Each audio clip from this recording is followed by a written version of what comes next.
বিসমিল্লাহির রহমানির রহিম। আজকের অনুষ্ঠানের সভাপতি, প্রধান অতিথি, বিশেষ অতিথিবৃন্দ, জিয়াউর রহমান ফাউন্ডেশনের সদস্যবৃন্দ এবং আমাদের প্রিয় শহীদ রাষ্ট্রপতি জিয়াউর রহমানের জন্মভূমি বাগবাড়ি গাবতলীর সম্মানিত সুধীমণ্ডলী, আসসালামু আলাইকুম। আজ জিয়াউর রহমান ফাউন্ডেশনের ২৬তম প্রতিষ্ঠা বার্ষিকীতে উপস্থিত থাকতে পেরে আমি অত্যন্ত আনন্দিত। সারাদিন ব্যাপী বিনামূল্যে স্বাস্থ্যসেবা প্রদান করে জিয়াউর রহমান ফাউন্ডেশনের সকল সদস্য নিরলস প্রচেষ্টা করেছেন।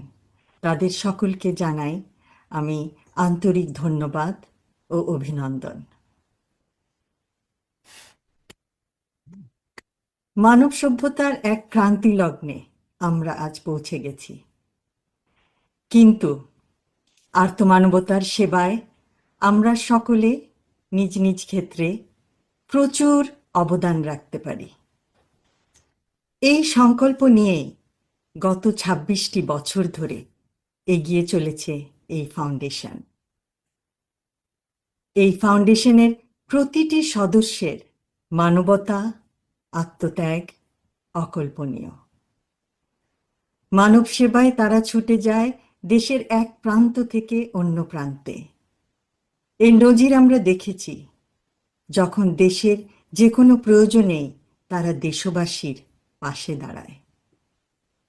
মানুষের জন্য মানুষ, এই বিশ্বাস নিয়েই তাদের দৃঢ় পথ চলা এই ২৬টি বছর। ২৬ বছরে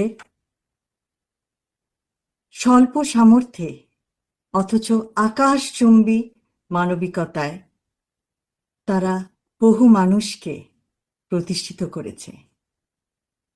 ভবিষ্যতে যে কোনো বিপদে দেশবাসীর পাশে থেকে তারা কাজ করে যাবে, এই আশা করব। দৃষ্টান্ত স্থাপন করবে, ধারাবাহিকতা বজায় রাখবে। ইনশাআল্লাহ আগামীতে হয়তো পরিসর বৃদ্ধি করে আন্তর্জাতিক অঙ্গনেও তাদের মানবাধিকার উদাহরণ উজ্জ্বল নক্ষত্রের মতো প্রতীয়মান হবে। উপস্থিত সকলকে আবারও ধন্যবাদ। আল্লাহ হাফেজ।